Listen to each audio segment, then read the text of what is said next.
Strakosha e pëson pa patur faj Gjob Maramense nga pronari i AEK-ut në Greqi.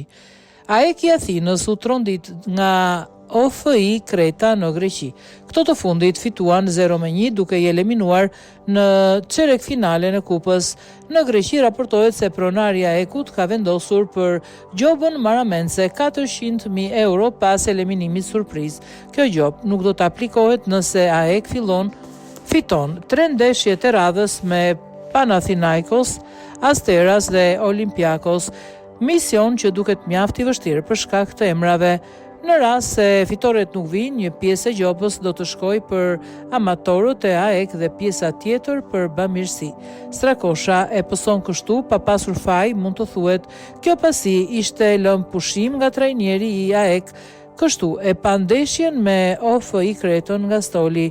Marios Iliopoulos njihet për premiot në rast fitoresh të rëndësishme, po ashtu edhe nga ana e tij nuk mungojnë as gjobat.